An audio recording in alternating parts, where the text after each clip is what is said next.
Hello everyone, welcome back to Operation Neat. This is Rekha Devnani and we are going to discuss female reproductive system.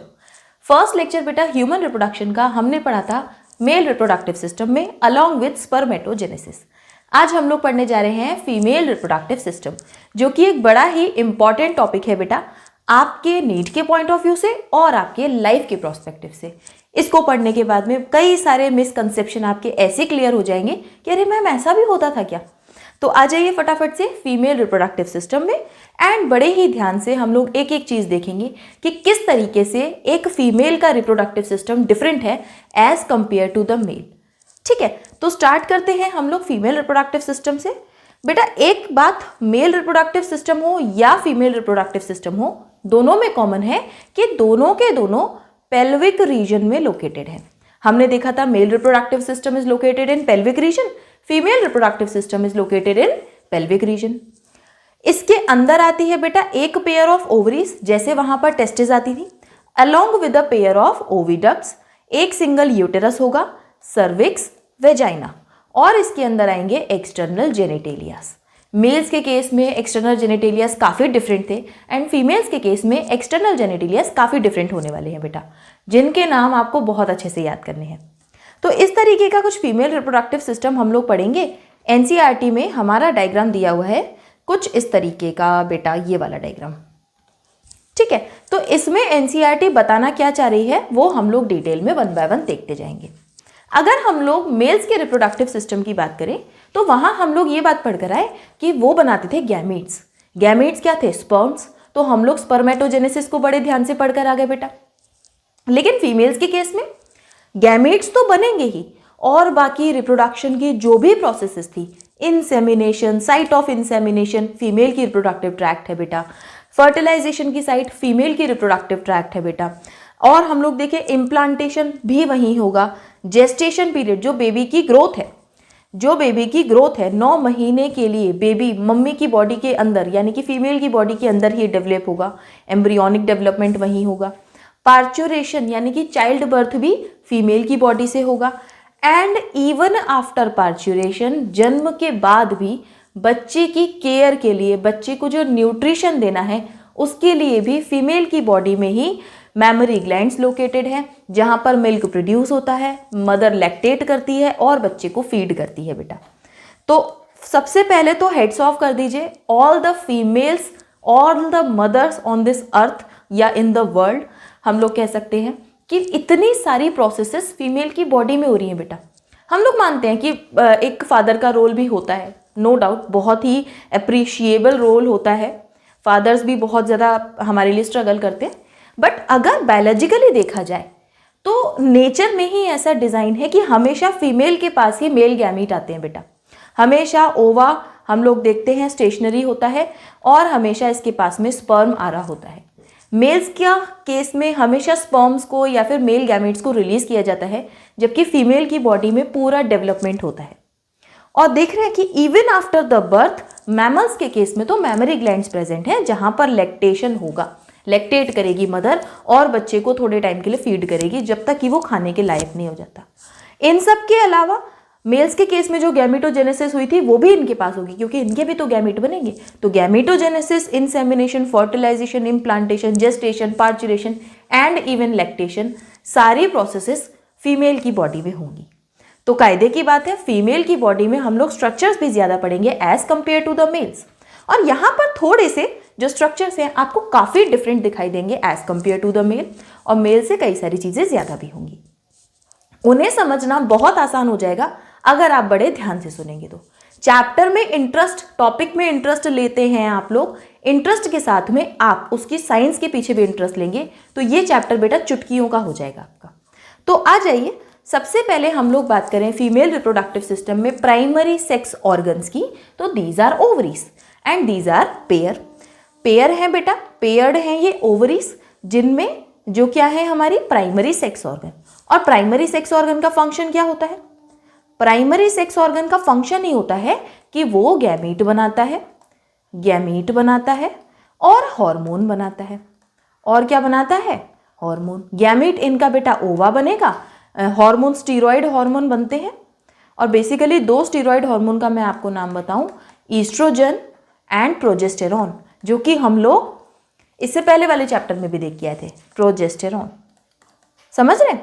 तो ये बनाते हैं hormone. इतनी बात clear है बेटा? अब आ जाइए दूसरी चीज़ें, accessory ducts, accessory glands and external genitalia भी हमें फीमेल के पढ़ने हैं। तो ओवरी से ही अराइज होती हैं बेटा एक पेयर ऑफ ओविडक्ट, जो कि आपकी एसेसरी डक्ट में आती है। इसके अलावा uterus and vagina are also included in accessory ducts. ठीक है, स्ट्रक्चर हमें नो डाउट पूरा देखना है।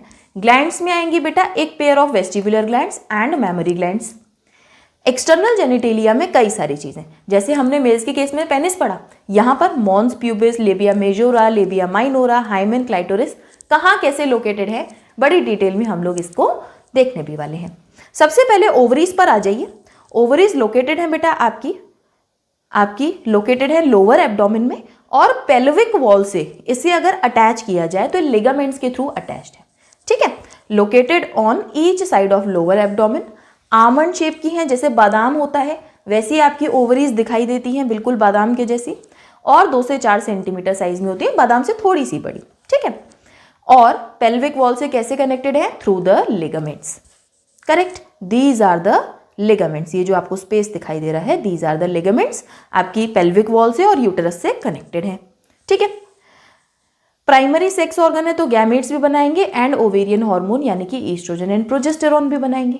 इनका अगर स्ट्रक्चर देखें तो ओवरीज बेटा, ओवरीज जो है ना, आउटर लेयर होती है इसकी थिन एपिथेलियम की बनी हुई, काफी थिन एपिथेलियम होती है यहाँ पर, जो कि हम लोग जिसे जर्माइनल एपिथेलियम भी कह देते हैं, और इसके अंदर एनक्लोज होता है स्ट्रोमल स्पेस, या ऐसे हम स्ट्रोमा भी कह सकते हैं या स्ट्रोमल टिश्यू भी कह सकते हैं। पेरीफेरी पर जो स्ट्रोमा होगा टिश्यू उसे हम लोग कहेंगे, जो पेरीफेरल रीजन पर होगा बेटा, जो पेरीफेरल रीजन पर होगा उसे हम कहेंगे कॉर्टेक्स, और जो सेंटर में होगा या फिर जो इनर पोर्शन होगा उसे हम कहते हैं मेड्यूला। ठीक, हमेशा ही किसी भी बायोलॉजिकल स्ट्रक्चर में हम जब भी आउटर एंड इनर स्ट्रक्चर को डिफरेंशिएट कर रहे होते हैं तो outer is always cortex and inner is always medulla. ठीक है, अब इन्हीं के अंदर आपके फॉलिकल्स होंगे जिनकी ग्रोथ होगी, जिनमें ओवा बनेगा और रिलीज होगा, ये सारे काम आपकी ओवरी के अंदर ही होंगे। वो हम लोग जब ओव्यूलेशन पढ़ेंगे तो वहां पर जब हम लोग oogenesis पढ़ेंगे वहां पर डिटेल में देखेंगे कि कैसे बन रहा है। फॉलिक्यूलोजेनेसिस बड़े ध्यान से मैं आपको समझाऊंगी। अभी के लिए इतना स्ट्रक्चर समझ जाइए और आ जाइए अपने रिप्रोडक्टिव सिस्टम की नेक्स्ट चीज, यानी कि हमारे जो एसेसरी डक्ट्स हैं उन पर। एसेसरी डक्ट्स की बात की जाए तो ओविडक्ट्स यानी कि fallopian tubes, uterus and vagina है बेटा। ओविडक्ट्स, जो आपकी ओविडक्ट्स है ना बेटा, इन्हें हम लोग फैलोपियन ट्यूब्स भी कहते हैं।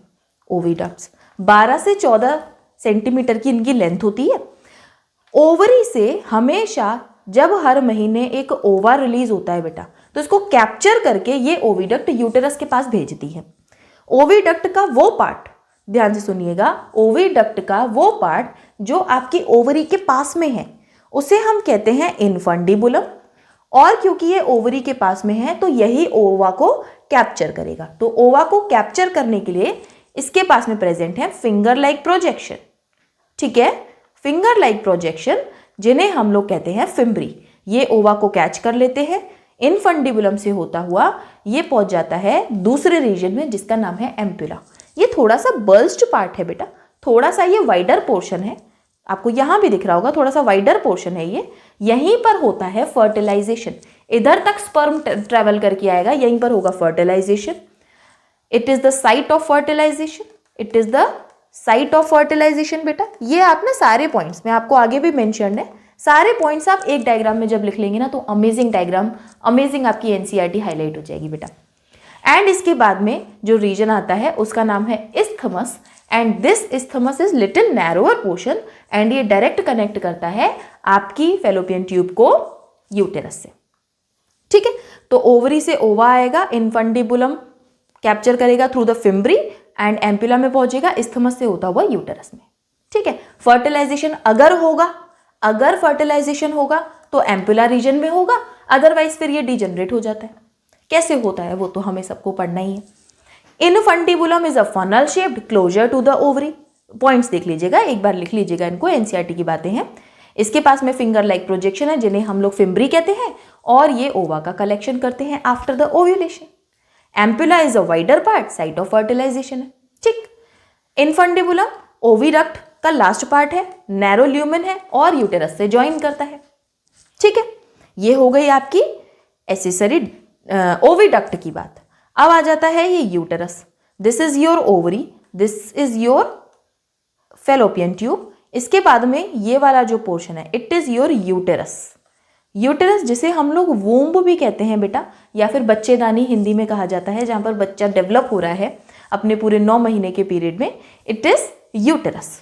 ठीक है, तो यूटेरस को देख लेते हैं बेटा। यूटेरस सिंगल होता है, हमेशा एक ही प्रेजेंट होता है। इसे हम लोग, यहाँ पर मैं पेन से ड्रॉ करती हूँ और इसे आ जाता है भूत, या नहीं ड्रॉ करते। ठीक है, इसे हम लोग वोम्ब भी कहते हैं या फिर बच्चेदानी आप कह सकते हो। इन्वर्टेड पीयर की शेप का है, ऐसे आपको दिख रहा है, इन्वर्टेड पीयर की शेप का कुछ दिखाई देता है ये। ठीक, और ये पेल्विक वॉल से अटैच्ड होता है थ्रू लिगामेंट्स। लिगामेंट्स के सपोर्ट से पेल्विक वॉल से ये अटैच्ड होता है बेटा। अगेन हर जगह यहाँ पर लिगामेंट्स हैं। यूटेरस की अगर हम वॉल को ध्यान से देखें, यूटेरस की ये जो वॉल है इसे बेटा अगर हम लोग ध्यान से देखें तो सबसे आउटर पर एक लेयर है, आउटर पर एक बहुत पतली सी लेयर होती है जिसका नाम है पेरीमेट्रियम। ये होती है थिन और मेम्ब्रेनस होती है। थिन मेम्ब्रेनस लेयर है बेटा जिसे हम लोग पेरीमेट्रियम कहते हैं।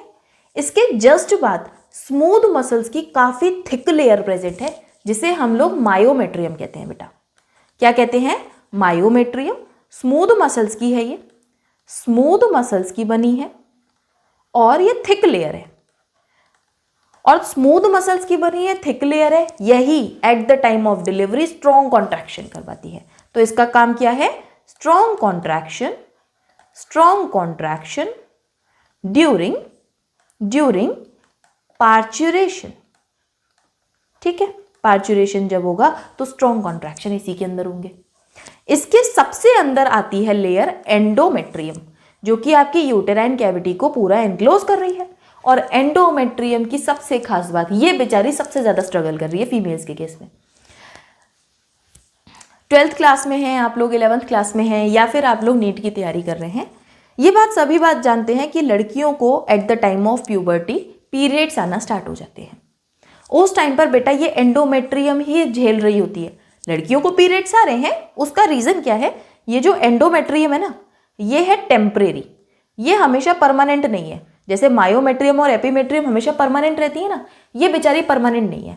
दिक्कत ये है कि ये चाहती है कि ये जो ओवा आ रहा है, यहाँ पर जो ओवा आ रहा है, ये फर्टिलाइज हो जाए और ये बेबी डेवलप हो जाए। जब ये ओवा डेवलप नहीं हो पाता तो ये एंडोमेट्रियम शेड हो जाती है। अब ये एंडोमेट्रियम पहले इनिशियल डेज में होगी डेवलप, नहीं फर्टिलाइजेशन हुआ, नहीं इम्प्लांटेशन हुआ, तो ये बेचारी शेड हो जाएगी। शेड होगी तो ये तो बेचारी शेड होगी, इसके साथ में क्योंकि इसमें ब्लड की सप्लाई है तो ब्लड भी रिलीज होगा, ये ग्लैंडुलर भी है, तो कई सारे इसमें सेक्रीशंस रिलीज होते हैं। तो at the time of period ये एंडोमेट्रियम ही बेटा शेड हो रही होती है, जिसके साथ में ब्लड भी आता है। ठीक है, तो दिस एंडोमेट्रियम इज वेस्क्यूलर, मतलब इसमें ब्लड की सप्लाई है, एंड इट इज ग्लैंडुलर, और ये हमेशा साइक्लिक चेंजेस में जाती रहती है। जब मेंसेस होते हैं तब ये बेचारी शेड हो जाती है, और जब ये ग्रो होती है तब मेंसेस नहीं है। अगर प्रेगनेंसी हो गई तो फिर ये और ग्रोथ करती है और बच्चे को सपोर्ट करती है, और अगर प्रेगनेंसी नहीं हुई तो अगले महीने फिर से ये शेड डाउन हो जाती है, जिसे हम लोग पीरियड्स कहते हैं बेटा। समझ रहे हैं? जिसे डिटेल में हम लोग मेंस्ट्रुअल साइकिल में पढ़ेंगे कि कौन से हॉर्मोन्स रिस्पॉन्सिबल हैं इसकी ग्रोथ करवाने के लिए। ठीक है, तो ये सारे इनके फंक्शंस एक बार से देख लेते हैं। Perimetrium is external layer, thin है और मेम्ब्रेनस है, and myometrium is middle layer, thick है और स्मूथ मसल से बनी हुई है, जिसमें स्ट्रॉन्ग कॉन्ट्रैक्शन होंगे during parturition. Endometrium is inner, glandular है, वेस्क्यूलर है, यानी कि ब्लड की सप्लाई है, और साइक्लिक चेंजेस में जाती है during the menstrual cycle. Correct. Uterus जो है बेटा ये ओपन हो जाएगा into vagina. Uterus will open into vagina through the narrow cervix. अब आगे आ जाती है आपकी वेजाइना, जो एक्सटर्नल ओपनिंग कहते हैं। हम लोग देखेंगे कि कैसे स्ट्रक्चर है, देख लीजिए, यहीं पे देख लीजिए। ये जो यूटेरस है ना बेटा, मैं आपको ये बात और बता दी, इसका जो बल्ज्ड पार्ट है अपर पोर्शन, इसे कहा जाता है fundus. This region is called as body and the neck of uterus is called as cervix and इसकी कैविटी को कहा जाता है सर्वाइकल कैनाल, जो कि ओपन हो जाती है इनटू वेजाइना। जो ना बेटा, ये जो वेजाइना है यही वो पोर्शन है जहां पर मेल का पेनिस इंसर्ट करता है, यही वो पोर्शन है जहां पर मेल का पेनिस इंसर्ट करता है। इसके आगे मेल का पेनिस नहीं जाता है, जस्ट वेजाइना तक ही वो जाता है बेटा। तो vagina is the site of insertion of the penis, तो इसे हम लोग कॉप्युलेटरी कैनाल भी कहते हैं बेटा, कॉप्युलेटरी कैनाल। इसका मतलब कि यहीं पर पेनिस इंसर्ट किया जाएगा। लेकिन जब बेबी का बर्थ होगा तो वो तो यूटेरस के अंदर डेवलप हुआ है ना, वो तो यहां से आएगा, तो वो सर्विक्स को क्रॉस करते हुए आएगा बाहर। तो सर्वाइकल कैनाल और वेजाइनल कैनाल दोनों को मिलाकर कहा जाता है बर्थ कैनाल, कि बेबी का बर्थ होगा through cervical canal and vaginal canal. तो सिर्फ और सिर्फ vagina is the copulatory canal and the cervical canal and vaginal canal, या फिर सर्विक्स एंड वेजाइना को कलेक्टिवली कहा जाता है birth canal. It is also the question of your NEET exam, ठीक है, तो इसे लिख लीजिएगा। इतनी बात क्लियर है। अब आ जाइए यहाँ पर, ये क्या बता रहे हैं, यूटेरस ओपन हो रहा है वेजाइना में through a narrow cervix. Obviously ये यूटेरस है, यहाँ पर वेजाइना है, इधर वेजाइना है, ये यूटेरस है, तो जो नैरो पोर्शन है it is cervix, neck of uterus भी कह सकते हो आप इसे। सर्विक्स को हम लोग सर्वाइकल कैनाल भी कहते हैं, जो कैविटी है उसको, और along with the vagina forms the birth canal. जो बात मैंने आपको वहां बताई वही लिखी हुई है, मेरी मानो तो एक डायग्राम में सब मेंशन कर डालू। देखो, जो मैंने आपको यहां लिखवाया है इसको भी लिखो, जो मैंने आपको इधर लिखवाया है इसको भी उसी डायग्राम में लिखो, जो मैंने आपको यहां बताया है ये भी आप इसी डायग्राम में लिखो, ताकि एक डायग्राम में आपकी सारी चीजें आ जाए और आपको एनसीईआरटी चुटकियों का खेल लगे, आपको एनसीईआरटी इजी लगने लगे, ठीक है। तो it is the best way to study the diagram and उनके बारे में सारी चीजें भी हो जाती हैं क्लियर, ठीक है। यूटेराइन वॉल हो गई आपकी क्या हो गई, ये सारे कैनाल्स हो गई। अब आ जाते हैं हम लोग फीमेल एक्सटर्नल जेनिटेलियास पर। बेटा एक चीज और, हाँ, ये जो वेजाइना है ना, vagina is a part of accessory ducts, okay. It is a duct not a part of external genitalia, ये मेंशन कर लीजिएगा, ये बड़ा ही इंपॉर्टेंट है, ठीक है। अब आ जाते हैं हम लोग फीमेल एक्सटर्नल जेनिटेलियास पर। फीमेल के जो जेनिटेलियास हैं काफ़ी डिफरेंट है मेल से, और बेटा इनका रीज़न भी है। वेजाइना की जो ओपनिंग है उसे काफ़ी लेयर्स कवर करके रखती हैं, जबकि मेल्स में ऐसा नहीं है। मेल्स में जस्ट पेनिस है, जहाँ से यूरेथ्रा भी ओपन हो रहा है, जहाँ से जेनाइटल डक्ट भी हो रही है, तो उसे हम लोग यूरिनोजेनाइटल डक्ट भी कहते हैं या फिर यूरिनोजेनाइटल मिएटस भी कहते हैं। बट फीमेल्स के केस में डिफरेंट है। होता क्या है, पहले मैं आपको स्ट्रक्चर बताती हूँ, उसके बाद वन बाय वन नेम्स करते जाएंगे। फीमेल्स के जो बेटा एक्सटर्नल जेनिटेलियाज दिखाई देंगे, तो उनमें एक ये बेटा रीजन है, एक फैटी टिश्यू का कुशन है जहां पर प्यूबिक हेयर्स की ग्रोथ होगी, जिन्हें हम लोग कहते हैं मॉन्स प्यूबिस।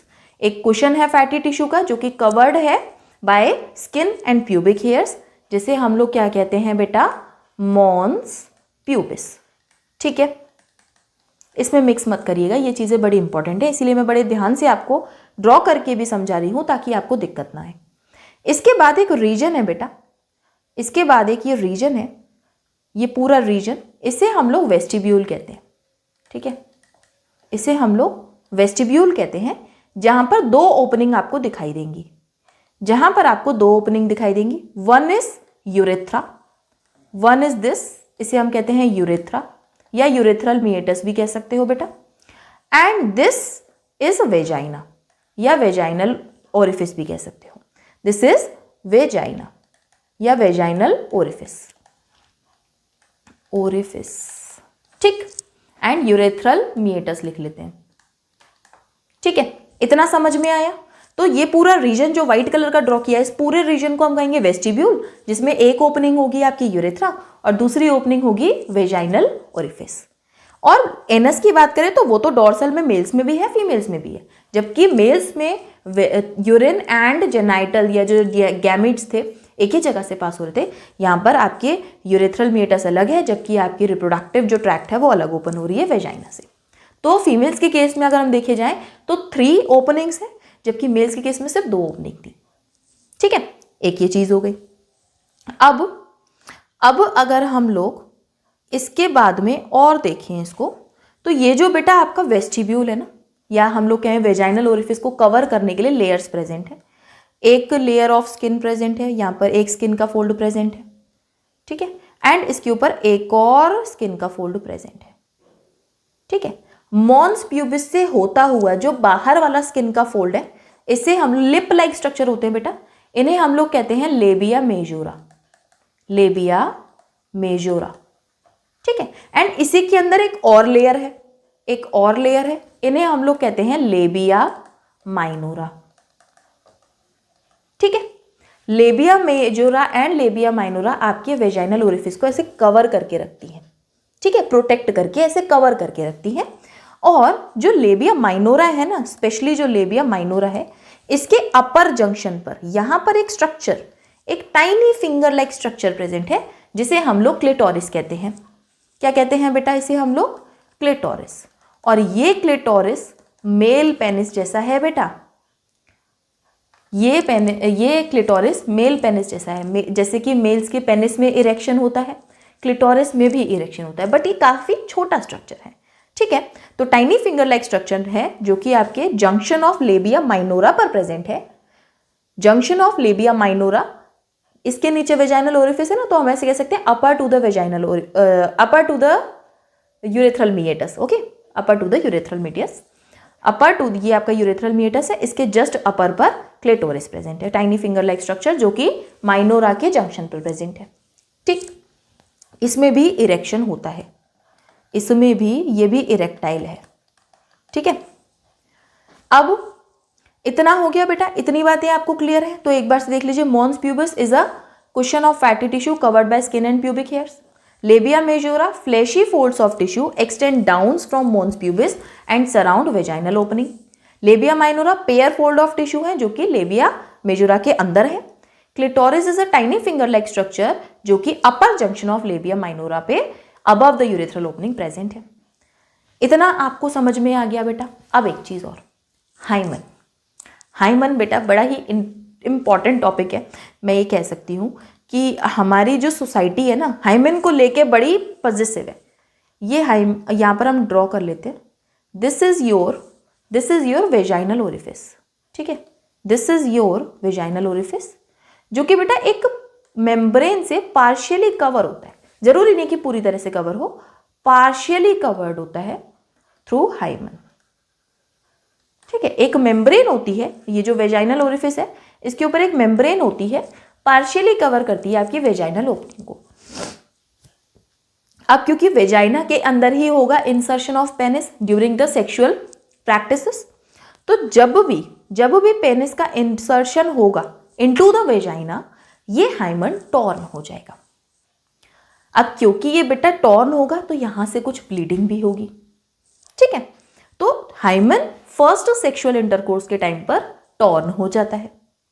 ठीक, लेकिन क्योंकि ये तो एक मेम्ब्रेन है ना, कभी ऐसा हुआ कि सडन फॉल हुआ, कभी हाईली एक्टिविटी कर रही है वो बच्ची, स्पोर्ट्स में साइकिलिंग कर रही है या हॉर्स राइडिंग कर रही है, तो उस टाइम पर भी हो सकता है कि उसका हाइमेन टॉर्न हो जाए।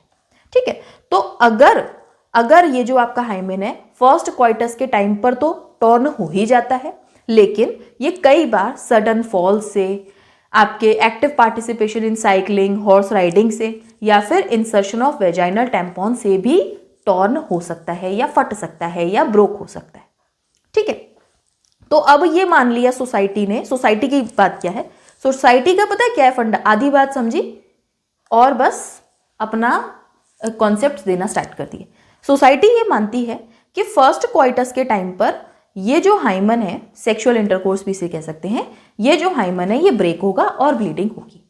तो अगर कोई ऐसी फीमेल है जिसके साथ में सेक्सुअल इंटरकोर्स करने के बाद में ब्लीडिंग नहीं हो रही है, तो ऐसा है कि ये फीमेल वर्जिन नहीं थी, ये फीमेल वर्जिन नहीं थी, ऐसा मान लिया जाता है।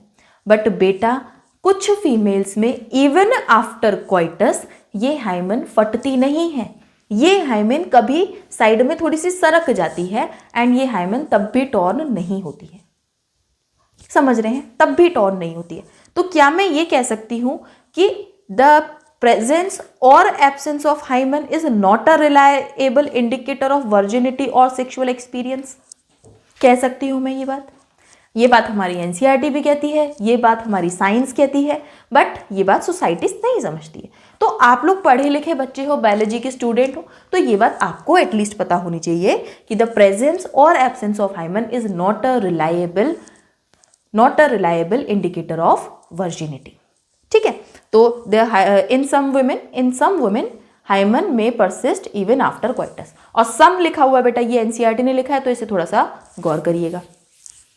ठीक है, तो हाइमेन के बारे में सारी चीजें समझ में आ गई। The female external genitalia include mons pubis, labia majora, labia minora, clitoris and hymen.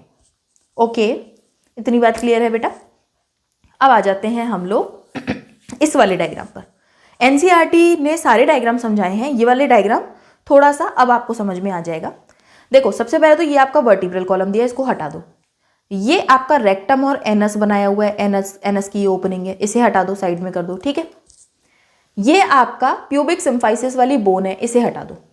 सिर्फ और सिर्फ इतने स्ट्रक्चर पर आ जाओ, सिर्फ और सिर्फ इतने स्ट्रक्चर पर आ जाओ।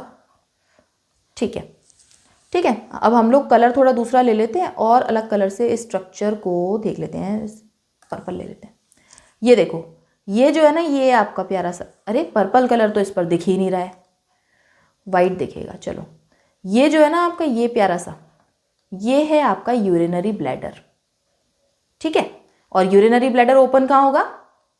यूरिनरी ब्लैडर ओपन होगा इनटू यूरेथ्रा। ठीक, यूरिनरी ब्लैडर के जस्ट ऊपर ऐसे आराम करता हुआ प्रेजेंट है आपका यूटेरस। ठीक है, यूरिनरी ब्लैडर के जस्ट ऊपर आराम करता हुआ प्रेजेंट है आपका यूटेरस। तो ये यूटेराइन कैविटी हो गई पूरी, ये यूटेराइन कैविटी हो गई पूरी, और ये जो एक्सटेंड हो रहा है, opening is vagina and this is vaginal canal. जितना भी ब्राउन कलर का पोर्शन दिख रहा है, it is vaginal canal, and यहीं तक मेल का पेनिस इंसर्ट किया जाता है बेटा। ठीक है, वेजाइना के जस्ट ऊपर वाला रीजन सर्विक्स है, और ये आपकी यूटेराइन कैविटी हो गई। ठीक, अब यहां तक तो हो गई आपकी वेजाइना। ये हो गया आपका, जैसे हमने यहाँ ड्रॉ किया था ना, वेस्टिब्यूल, यहाँ पर ओरिफिस, ये वेजाइनल ओरिफिस, ये हो गया आपका यूरेथ्रल मिएटस। तो इसके ऊपर मैंने आपको बताया था, एक स्किन का फोल्ड, दूसरे स्किन का फोल्ड बताया था, अभी जस्ट बता कर आ रही हूँ। 2 स्किन के फोल्ड, और यहाँ पर हो गया मॉन्स प्यूबिस। तो ये जो स्किन के फोल्ड हैं, ये जो स्किन के फोल्ड बने थे, यहाँ पर लेबिया माइनोरा के ऊपर क्लिटोरिस प्रेजेंट था। किसके ऊपर था ये? यूरेथ्रा के ऊपर। तो ये आपका यूरेथ्रा है, और इसके ऊपर यहाँ ये है clitoris, and it is present at the upper junction of this dark brown region, it is called as labia minora. Labia minora के ऊपर ये जो प्रेजेंट है, ये वाला, इट इज लेबिया मेजोरा। तो लेबिया मेजोरा, लेबिया माइनोरा, इसके अपर जंक्शन पर क्लिटोरिस, इसके नीचे यहाँ पर यूरेथ्रा जो अराइज हो रहा है, जिसमें आपका यूरिनरी ब्लैडर है ऊपर, इधर है आपका vaginal orifice, this is your complete vagina. इसके बाद में ये आ जाता है आपका यूटेरस। इतनी बात क्लियर है? अब कोई दिक्कत है इस डायग्राम में? ये डायग्राम वैसे दिक्कत आ जाती है कि मैम ये डायग्राम नहीं समझ में आ रहा हमें, तो इन चीज़ों को तो पहले हटा दो, रेक्टम को हटा दो, एनस को हटा दो, इस सब को हटा दो, और समझो बातों को कि एनसीईआरटी कहना क्या चाह रही है। और इसके जस्ट इधर कहीं प्रेजेंट है आपका मॉन्स प्यूबिस, जहाँ पर आपके प्यूबिक हेयर्स की ग्रोथ भी है। ठीक है, अब आ जाइए, ये दोनों डायग्राम तो हो ही गए आपके क्लियर। अब ये है आपका यूटेरस, इसके सराउंडिंग में आपको ओवरीज भी दिख जाएंगे। एनसीईआरटी रीडिंग कर लेते हैं, और एनसीईआरटी रीडिंग करने के बाद में हम लोग पहुंच जाएंगे अपने नेक्स्ट पार्ट, यानी कि आपकी जो ग्लैंड्स हैं उनकी तरफ। ग्लैंड्स में हम लोग मेमोरी ग्लैंड्स और वेस्टिबुलर ग्लैंड्स, बेटा मैं यही बता देती हूँ, वेस्टिबुलर ग्लैंड्स में बहुत कुछ ऐसा हार्ड एंड फास्ट नहीं है। यहाँ से देख लो, यहाँ ड्रॉ कर लेते हैं। यहाँ पर बेटा एक पेयर ऑफ ग्लैंड इस तरीके से प्रेजेंट होती है इनर साइड पे, जिन्हें हम लोग वेस्टिबुलर ग्लैंड्स कहते हैं। क्या कहते हैं? Vestibular glands. और ये वेस्टिबुलर ग्लैंड्स ना ल्यूब्रिकेशन में हेल्प करती हैं, ल्यूब्रिकेशन में। और आपको याद अगर कर पा रहे हैं तो मेल रिप्रोडक्टिव सिस्टम में ल्यूब्रिकेशन कौन करवा रहा था? Bulbo urethral gland. यहाँ पर है वेस्टिबुलर ग्लैंड, जबकि वहाँ था पेनिस और यहाँ है क्लिटोरिस। ये दोनों चीज़ें याद रखिएगा, कभी भूला भटका क्वेश्चन आ जाए तो। ठीक, आ जाइए वापस से, एनसीईआरटी रीडिंग कर लेते हैं पहले, और इसके बाद में हम लोग मैमरी ग्लैंड का स्ट्रक्चर पढ़ेंगे और फिर oogenesis की प्रोसेस और लास्ट में मेंस्ट्रुअल साइकिल। ठीक है, तो हाइलाइटर ले लेते हैं, येलो कलर ले लेते हैं। ठीक है, female reproductive system consist of a pair of ovaries along with a pair of oviduct, uterus, uterus के आगे पेयर नहीं लिखा है, सिंगल यूटेरस है बेटा, सर्विक्स एंड वेजाइना, और इसके पास प्रेजेंट है external genitalia located in pelvic region. These parts of the system along with the pair of mammary gland are integrated structurally and functionally to support the process of ovulation, fertilization, pregnancy, birth and child care. ये सारे काम आपका ये पूरा system कर रहा है। Child care में आ गई आपकी मेमरी ग्लैंड्स। ओवरीज है प्राइमरी सेक्स ऑर्गन जो कि फीमेल गैमेट यानी कि ओवा बनाएंगी और सेवरल स्टीरॉयड हार्मोन बनाएंगी जिन्हें हम लोग ओवेरियन हार्मोन्स कहते हैं बेटा, सेवरल लिखा है। ठीक है, द ओवरीज कहाँ लोकेटेड है? One on each side of lower abdomen and each ovary is about 2 to 4 centimetre in length, connected है पेल्विक वॉल से and the uterus by ligaments. Each ovary, हर एक ओवरी कवर्ड है एक thin epithelium से, जो हमने लिखा भी था, पतली सी एपिथेलियम, विच एनक्लोजेस ओवेरियन स्ट्रोमा। ये स्ट्रोमा डिवाइडेड है into peripheral cortex and inner medulla, जो हम लोग पढ़ के आए, सेम बातें एनसीईआरटी में लिखी हुई हैं। अब आ जाता है ओविडक्ट। ओविडक्ट जिन्हें हम लोग फेलोपियन ट्यूब्स भी कहते हैं, यूटेरस और वेजाइना तीनों मिलाकर बना रही हैं आपकी एसेसरी डक्ट्स। ठीक है, हर फेलोपियन ट्यूब 10 से 12 सेंटीमीटर, मैंने आपको 12 से 14 बताया था, तो एनसीईआरटी का डेटा 10 से 12 है, 10 से 12 याद रखिए, इन लॉन्ग है, एक्सटेंड कर रही है हर ओवरी की पेरीफेरी से यूटेरस तक। ठीक, periphery of each ovary to the uterus. The part closer to ovary is funnel shaped, जो क्लोजर है वो इनफंडिबुलम है, फनल शेप्ड, जिसके एजेस को हम लोग फिम्ब्री कहते हैं, जो कि आपके ओवा को कैप्चर करती हैं, which help in collection of ovum after ovulation. The infundibulum leads to a wider portion, जिसे हम लोग एम्प्यूला कह देते हैं बेटा, अपनी एनसीईआरटी में मार्क करते जाइएगा। मैं इसीलिए आपको रीडिंग करवा रही हूं ताकि आपकी एनसीईआरटी भी हाईलाइट हो जाए साथ के साथ। The last part of oviduct, ये होना जरूरी है भाई। The last part of oviduct is isthmus, इसे आप लोग हाईलाइट कर लीजिएगा बेटा प्लीज। ठीक है, which has a narrow lumen, narrow lumen है जो कि आपके यूटेरस को ज्वाइन करता है। यूटेरस सिंगल है जिसे हम लोग वूम भी कहते हैं। Shape of uterus is like inverted pear supported by ligaments and attach to pelvic wall. Uterus जो है ओपन हो रहा है आपकी वेजाइना में थ्रू अ नैरो सर्विक्स। पहले मतलब एनसीईआरटी बातें ऐसी लिख रही है, ये लिख लो ना कि जो आपका यूटेरस का लास्ट पार्ट है उसे हम लोग सर्विक्स कहते हैं और ओपन हो जाता है वेजाइना में। ठीक, the cavity of cervix is called cervical canal which along with vagina forms birth canal, वहां पर लिख लिया है हमने। The wall of uterus has 3 layers of tissue, जो कि सबसे बाहर के थिन मेम्ब्रेनस है perimetrium, middle thick layer of smooth muscles है मायोमेट्रियम और इनर ग्लैंड्यूलर लेयर, यहाँ पर वेस्क्यूलर भी लिख लीजिएगा, कॉल्ड एंडोमेट्रियम, जो कि यूटेराइन कैविटी को पूरा लाइन कर रही है। एंडोमेट्रियम में ही साइक्लिक चेंजेस होंगे पूरी मेंस्ट्रुअल साइकिल के दौरान, और मायोमेट्रियम तो स्ट्रॉन्ग कॉन्ट्रैक्शन करवाएंगे ड्यूरिंग पार्चुरेशन या फिर डिलीवरी ऑफ द बेबी। ठीक है, अब आ जाते हैं हम लोग एक्सटर्नल जेनिटेलियास पर। फीमेल के एक्सटर्नल जेनिटेलिया में आ रहा है mons pubis, labia majora, labia minora, hymen and clitoris. इस सब के अलावा अगर आपके पास क्वेश्चन में आ जाए कि is that vagina is also included in external genitalias, आपको साफ मना करना है। ठीक है, आपको साफ मना करना है। एनसीईआरटी ने लिखा है mons pubis, labia majora, labia minora, hymen and clitoris, जो मैंने आपको चार्ट में बनवाया है सेम आपको वही करना है। ठीक है, अब आ जाइए, मॉन्स प्यूबिस क्या है? कुशन ऑफ फैटी टिश्यू है, कुशन लाइक स्ट्रक्चर है, स्किन है इसके ऊपर और प्यूबिक हेयर आते हैं। लेबिया मेजोरा जो है फ्लैशी फोल्ड्स ऑफ टिश्यू है, जो कि आपके मॉन्स प्यूबिस से नीचे आ रहे हैं और आपकी वेजाइनल ओपनिंग को कवर कर रहे हैं। इसके नीचे आते हैं labia minora, paired fold of tissue है, मेजोरा के अंदर है, एंड ये ठीक है मेजोरा के अंदर है। वेजाइना की ओपनिंग ऑफन पार्शियली, देखिए देख लीजिए अभी भी लिखा है often partially covered by a membrane called hymen, और इसके बाद में क्लिटोरिस लिखा है। The clitoris is a tiny finger like structure which lies at the upper junction of two labia minora, upper junction जो हमने ड्रॉ किया था, two labia minora above the urethral opening. सारी बातें बेटा लिख लीजिएगा। Upper junction of labia minora above the urethral opening, तभी मैंने आपको बार बार दिखाया है, डायग्राम भी बार बार दिखाया है। द हाइमन, अब वापस ही हाइमन पर आ जाती है NCERT, is torn during first coitus, often आगे लिखा हुआ है, often torn during first coitus या intercourse, however it can also be broken by a sudden fall, jolt, insertion of vaginal tampon, active participation in sports like horseback riding, cycling, etc. कुछ women में, in some women, the hymen persist even after coitus.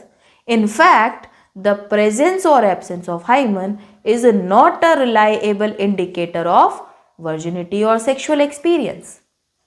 समझे? NCERT भाई साफ साफ कह देती है। अब आ जाते हैं हम लोग अपनी मेमोरी ग्लैंड्स पर। तो हाइमन के लिए अगर आपके दिमाग में भी ऐसा कोई मिसकंसेप्शन था बेटा तो निकाल के फेंक दीजिएगा उसको भी, ठीक है।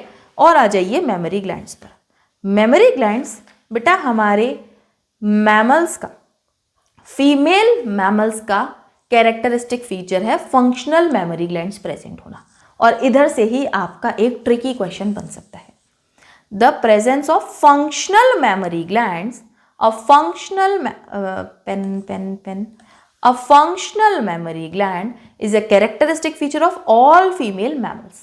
अब यहाँ पर अगर लिख लिया जाए presence of memory gland तो हम लोग सिर्फ फीमेल नहीं कहेंगे, हम लोग कहेंगे मेल्स, क्योंकि मेल्स के पास भी तो मेमोरी ग्लैंड्स हैं बट फंक्शनल नहीं है भाई। फंक्शनल है इन फीमेल्स, प्रेजेंट तो मेल्स में भी, obviously males are also mammals, ठीक है।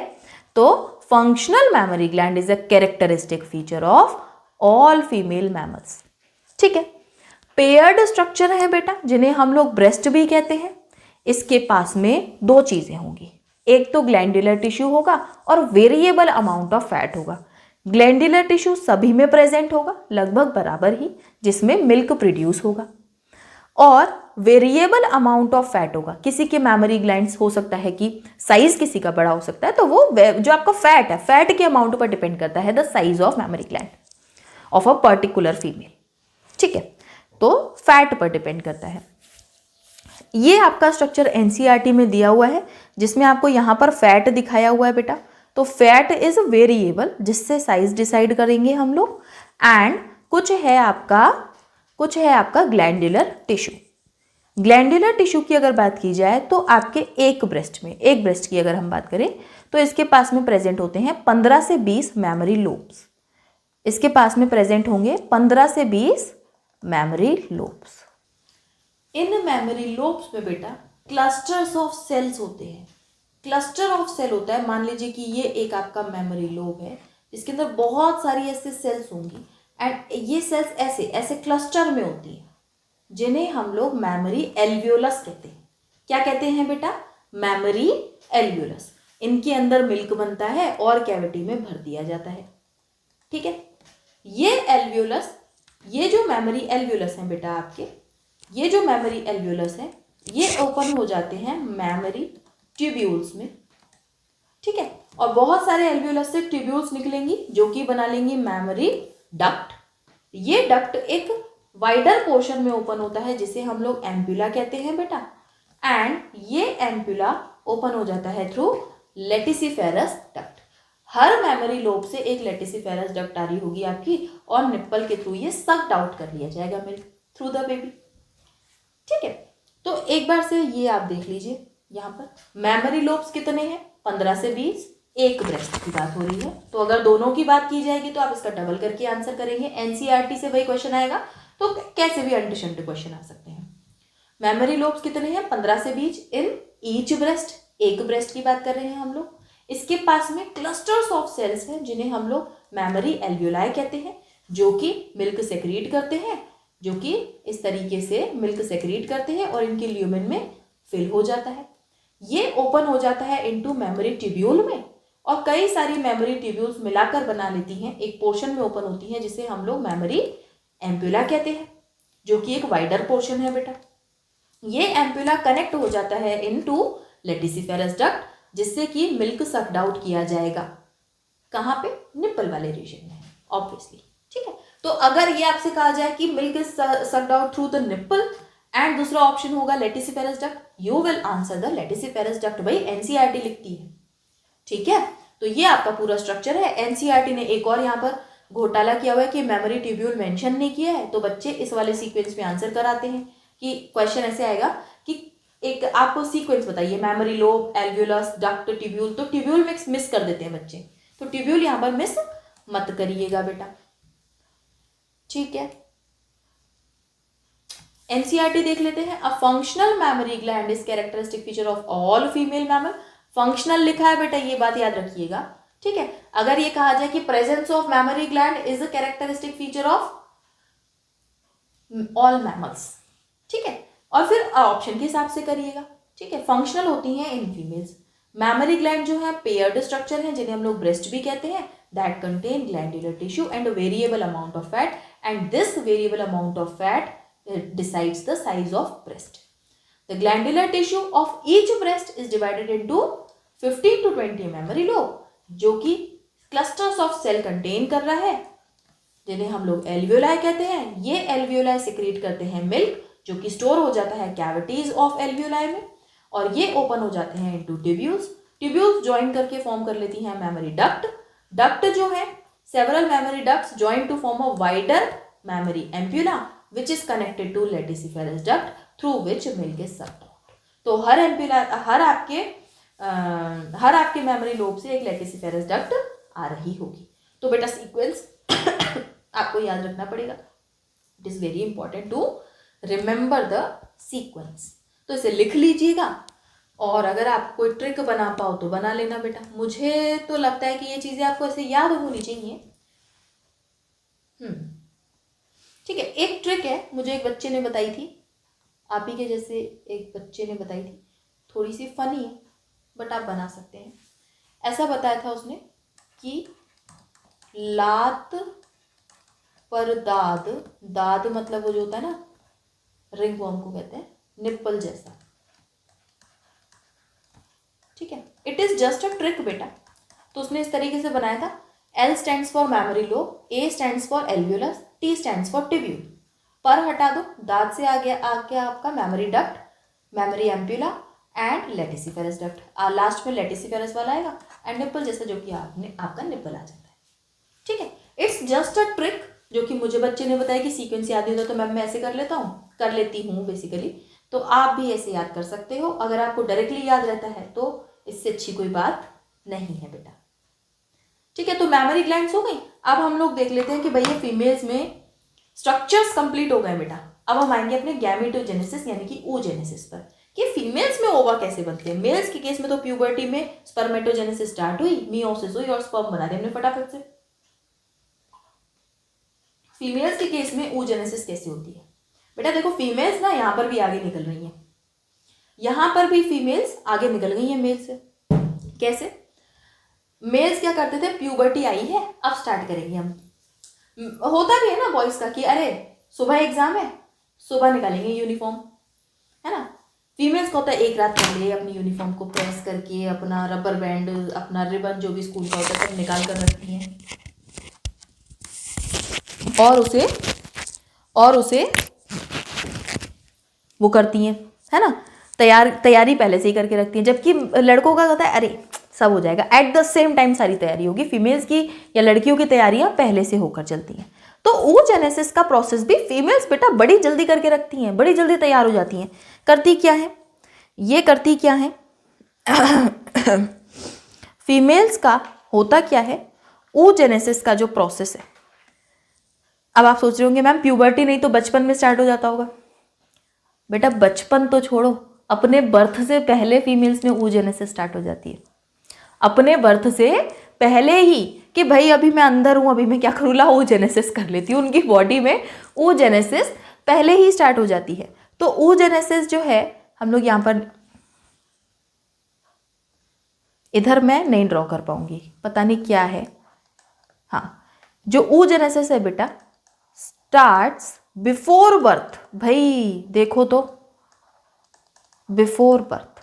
ठीक है, दूसरी बात मेल्स के केस में कॉन्टिन्यूसली चलती जा रही थी, इनके केस में थोड़ी डिफरेंट होती है। अभी हम लोग देख लेंगे क्या होता है सारे पॉइंट्स। पहले तो हम लोग बना लेते हैं अपने वो सेल्स जिनसे हमारी होगी oogenesis। अच्छा, स्पर्मेटोजेनेसिस में अगर आपको याद हो तो आपने पढ़ा होगा, मैंने आपको पढ़ाया है इससे पहले लेक्चर में, कि जो स्पर्म है वो बनता है स्पर्मेटोगोनिया से। क्या होता है? स्पर्मेटोगोनिया। यहाँ पर है oogonia। क्या है? oogonia। oogonia 2n सेल है बेटा, 2n सेल है जिसमें माइटोसिस होगा, जिसमें कई बार माइटोसिस होगा और ढेर सारे प्राइमरी oocyte बना दिए जाएंगे। क्या बना दिए जाएंगे? Primary oocyte। और प्राइमरी oocyte भी 2n है क्योंकि ये माइटोसिस से बना है। ठीक है, फीमेल्स की बॉडी में ये काम बिफोर बर्थ हो चुका है, फीमेल्स की ओवरीज में ये काम बिफोर बर्थ हो चुका है। और इतना ही नहीं, बर्थ से पहले सिर्फ इतना ही काम नहीं किया इन फीमेल्स ने, इन्होंने प्राइमरी oocyte में होता है ना फर्स्ट मियोसिस, इन्होंने वो भी स्टार्ट कर दिया। इन्होंने मियोसिस भी स्टार्ट कर दिया भाई, मियोसिस फर्स्ट भी इन्होंने स्टार्ट कर दिया। लेकिन इन्हें एक टाइम पर ये रियलाइज हो रहा है कि अब टाइम आ गया है बेटा, अब टाइम आ गया है इस दुनिया में आने का और हमारा होगा यहाँ पर बर्थ। इस टाइम पर हो रहा है इनका बर्थ। इससे पहले तो बिफोर बर्थ की सीन है भाई, बिफोर बर्थ। ठीक है, अब हो गया है इस बच्ची का बर्थ। और जैसे ही ये सुंदर सी दुनिया में आती है, कहती है भाई खेलने का काम है, मेरा चाइल्डहुड है, तो चाइल्डहुड में कंप्लीटली इंजॉय करेगी फीमेल। ये लड़की, ये बच्ची अपने चाइल्डहुड वाले टाइम में, ये पूरा चाइल्डहुड है ये बेटा, इट इज चाइल्डहुड, और चाइल्डहुड में ये करेगी आराम। इसकी ओवरीज में ये जो मियोसिस 1 है, ये मियोसिस 1 रुक गई है, अरेस्ट हो गई है, रुक गई है और अब ये रुकी ही रहेगी, प्रोफेज 1 में रुक जाती है। ठीक है, लेकिन जैसे ही प्यूबर्टी आएगी, जैसे ही प्यूबर्टी आएगी, फीमेल की बॉडी को रियलाइज होगा हाँ भाई अब हमें फिर से ये मियोसिस 1 तो कंप्लीट करनी पड़ेगी। मियोसिस 1 प्यूबर्टी के आते ही कंप्लीट हो जाएगी ये। ठीक है, और जैसे ही मियोसिस 1 कंप्लीट होती है बेटा, प्राइमरी oocyte कन्वर्ट हो जाएगा आपका सेकेंडरी oocyte में। ठीक है, जो कि हैप्लॉइड सेल होगी, जो कि कैसी सेल होगी बेटा? आपकी हैप्लॉइड सेल होगी। जबकि मेल्स के केस में क्या होता था? प्राइमरी स्पर्मेटोसाइट में मियोसिस हुई और 2 सेकेंडरी स्पर्मेटोसाइट बन गए हैप्लॉइड। फीमेल्स के केस में भी प्राइमरी oocyte में मियोसिस 1 हुई है, सेकेंडरी oocyte बन गया हैप्लॉइड है। लेकिन दूसरा सेल डिवाइड होने के बाद में जो दूसरा सेल बनेगा वो सेकेंडरी oocyte से छोटा बनेगा। यहाँ पर भी डिवीजन के बाद में 2 हैप्लॉइड सेल बन रहे हैं, बट ये सेल बच्चा थोड़ा सा छोटा बनेगा as compare to the secondary oocyte। और ये सेल के पास में साइटोप्लाज्म भी कम होगा, सारा साइटोप्लाज्म सेकेंडरी oocyte ले गया है। और इस छोटी सी सेल को हम लोग कह देते हैं पोलर बॉडी, ये भी हैप्लॉइड होती है बेटा। ठीक है, अब ये पोलर बॉडी तो डीजनरेट हो जाएगी, लेकिन सेकेंडरी oocyte आगे जाके मियोसिस 2 करेगा। सेकेंडरी oocyte क्या करेगा आगे जाके? मियोसिस 2, मियोसिस 2 करेगा। और जैसे ही इसने मियोसिस 2 स्टार्ट की, अब ये सोचता है भाई हम मेल्स तो नहीं है ना जो हमें एक एजाकुलेशन में 200 से 300 मिलियन स्पर्म रिलीज करने पड़े। हम तो फीमेल्स हैं, हम हर महीने एक ओवा बनाएंगी, हम ज्यादा नंबर नहीं बनाएंगी, हम हर महीने एक ओवा बनाएंगी। और सिर्फ एक ओवा बनाना है तो अभी से मियोसिस 2 को कंप्लीट क्यों करें? फिर से रुक जाते हैं। मियोसिस 2 में फिर से अरेस्ट हो गया बेटा, ये अरेस्ट हो गया मेटाफेज 2 वाली स्टेज में, मियोसिस में मेटाफेज पे, मेटाफेज 2 में फिर से अरेस्ट हो गया है ये। अब मेटाफेज 2 में अरेस्टेड हमें दिखाई दे रही है क्या? Secondary oocyte। Secondary oocyte metaphase second में अरेस्ट हो गई है, मेटाफेज 2 पर अरेस्टेड हो गई है। अब क्या होगा? ये जो सेकेंडरी oocyte है ना, ऐसा का ऐसा ओवरी बाहर कर देंगे, बोलेंगे चल क्या बार बार रुक जाती तेरी मियोसिस, तो जा, ओव्यूलेशन इसी का हो जाएगा, सेकेंडरी oocyte का, अरेस्टेड एट मेटाफेज 2। अब अगर ये रिलीज हुआ है सेकेंडरी oocyte और इसे दिख गया कि स्पर्म आ रहा है, जैसे ही स्पर्म ने इसकी आउटर लेयर को टच किया, इसमें ये मियोसिस 2 कंप्लीट हो जाएगी, ये मियोसिस 2 कंप्लीट हो जाएगी और ये बना देगी ओवा। और अब इसमें आ जाएगा, पूरा स्पर्म एंटर कर जाएगा और फर्टिलाइज हो जाएगा। अगर स्पर्म नहीं आया है तो फिर ये ओवा बनेगा ही नहीं, सेकेंडरी जो इसका सेकेंड मियोसिस है कंप्लीट ही नहीं होगा, oocyte रिलीज होता है, मेटाफेज 2 पर ही अरेस्टेड। समझ रहे हैं? एक बार फिर से देख लीजिए ध्यान से। और हाँ, जब यहाँ पर ये डिवाइड होगा तो सेकेंड पोलर बॉडी यहाँ पर रिलीज होगी बेटा, ठीक है, सेकेंड पोलर बॉडी भी रिलीज होगी, एक और पोलर बॉडी बन जाएगी, क्योंकि जब भी एक सेल डिवाइड करेगी तो दो बनाएगी ना, तो सेकेंड पोलर बॉडी बनेगी, वो भी छोटी। देख लीजिए एक बार फिर से, एक oogonia है 2n, माइटोसिस हुआ, इसमें प्राइमरी oocyte बना लिया 2n, इसमें मियोसिस 1 स्टार्ट हुआ और अरेस्ट हो गया प्रोफेज 1 पर, बर्थ हो गया बच्ची का, बर्थ के बाद में जैसे ही प्यूबर्टी आई, मियोसिस 1 कंप्लीट हो गया, सेकेंडरी oocyte बन गया और एक पोलर बॉडी बन गई। हेप्लॉइड है सेकेंडरी oocyte, ये सेकेंडरी oocyte मियोसिस 2 कंप्लीट नहीं करेगा, मियोसिस 2 स्टार्ट करेगा, मेटाफेज पर रुक जाएगा। अगर और ये सेकेंडरी oocyte ओव्यूलेट भी हो जाएगा, फैलोपियन ट्यूब्स में भी आ गया। अब अगर स्पर्म आया, इसकी आउटर लेयर को टच किया, ये फटाफट से अपना मियोसिस 2 कंप्लीट कर लेगी कि भाई स्पर्म आया, उसके सामने मैं कम कैसे दिखूं, मियोसिस 2 अपना कंप्लीट कर लेगी, एक और पोलर बॉडी रिलीज कर देगी, ओवा बन जाएगी। ये ओवा फर्टिलाइज हो जाएगा आपके स्पर्म के साथ में और जाइगोट बना लेगा। अगर स्पर्म नहीं आया तो सेकेंडरी oocyte ही डिजनरेट हो जाएगा। भाई एक्स्ट्रा मेहनत नहीं करेंगे हम, सेकेंडरी oocyte ही फिर डिजनरेट हो जाएगा। और अगर स्पर्म आ गया तो secondary oocyte will convert into ovum, जो कि पर्टिकुलर फीमेल गैमेट है। तो अगर आपसे कोई ये पूछे कि ओव्यूलेशन के टाइम पर क्या रिलीज होता है, तो सेकेंडरी oocyte, एनसीईआरटी ने ब्रैकेट में ओवम भी लिखा है, बट सेकेंडरी oocyte रिलीज होता है टेक्निकली। एंड ओवा कब बनता है? ओवा इज जो आपका सेकेंड मियोसिस 2 के बाद में कंप्लीट हो रहा है, ठीक। फर्टिलाइजेशन किस में होगा? ओवा में, जबकि ओव्यूलेशन किसका हुआ है? सेकेंडरी oocyte का, ठीक है। इतनी बात सभी को क्लियर है?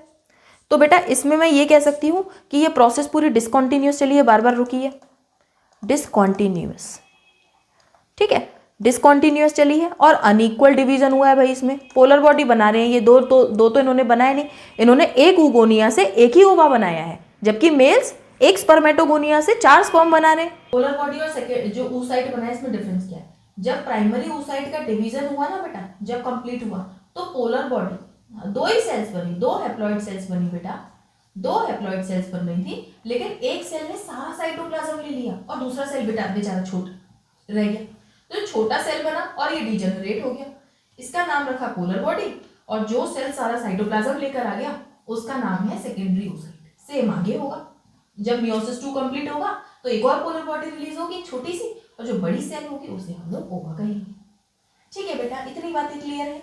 अब आगे बढ़ जाइए एनसीईआरटी के डायग्राम की तरफ। oogonia में माइटोसिस हुआ और प्राइमरी oocyte बन गया।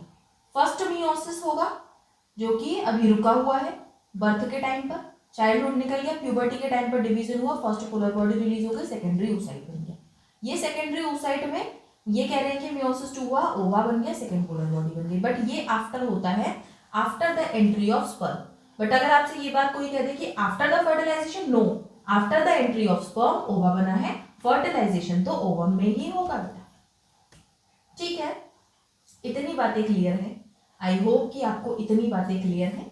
अब आ जाइए एक और चीज, हम लोग ये देख कर आए कि जो हमारी ओवरीज में ओवा बन रहा है वो इस तरीके से बन रहा है, बट इस ओवा को सराउंड करने वाली कुछ सेल्स होती हैं जो कि मिलाकर फॉलिकल्स बनाती हैं, जो कि आपके ओवरी के स्ट्रोमा का पार्ट है।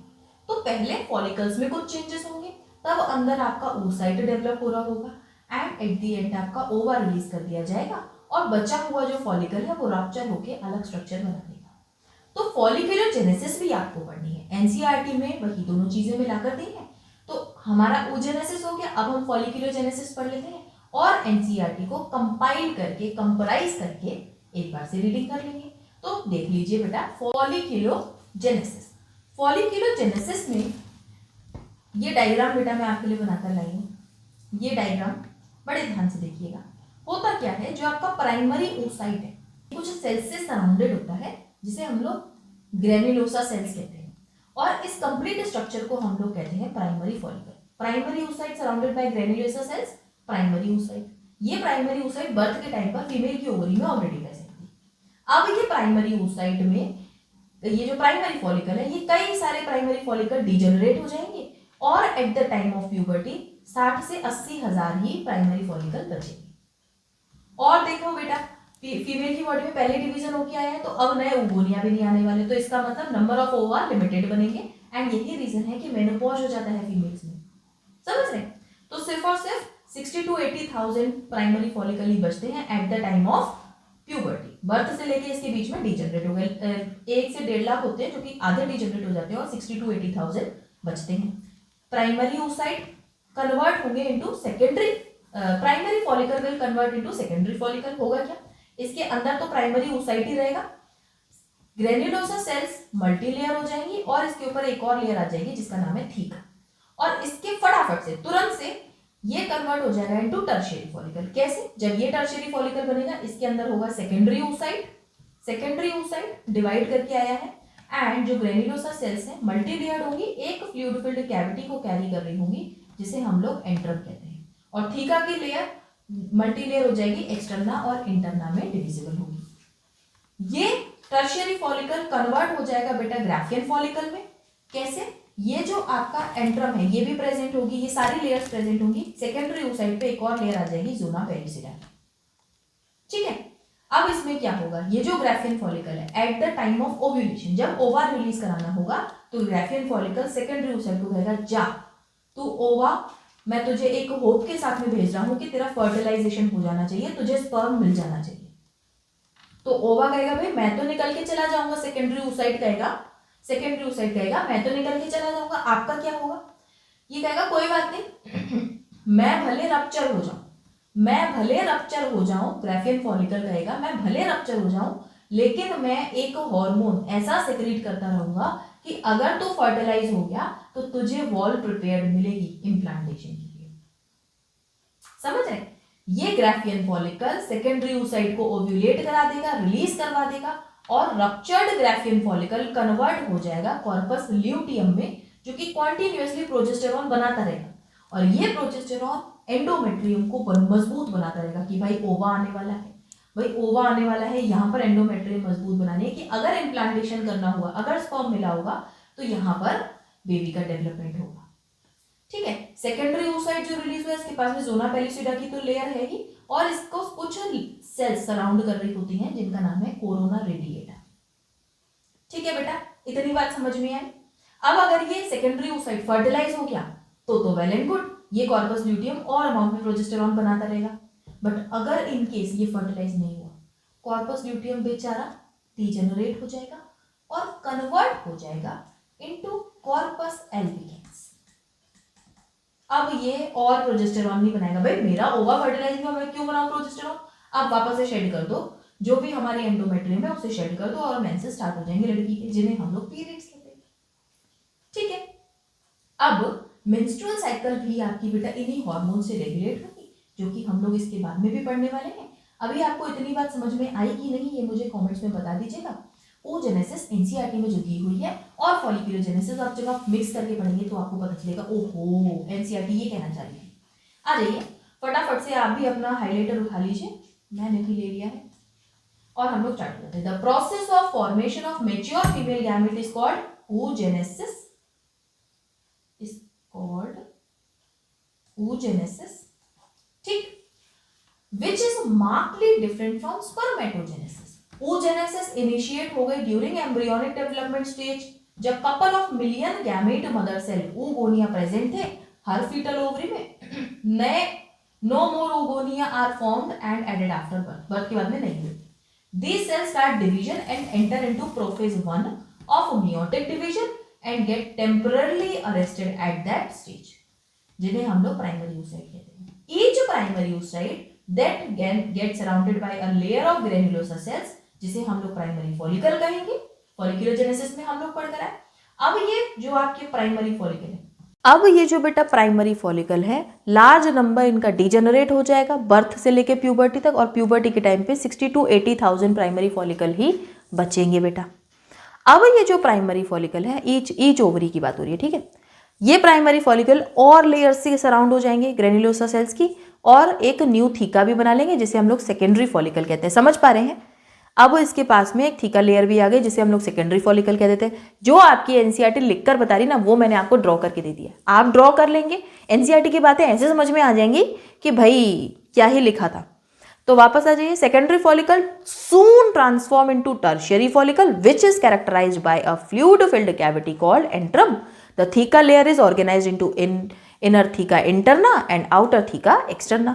It is important to draw your attention that it is at the stage that the primary oocyte within the tertiary follicle grow in size and complete its first meiotic division. यहाँ पर first meiotic division complete हो चुका है.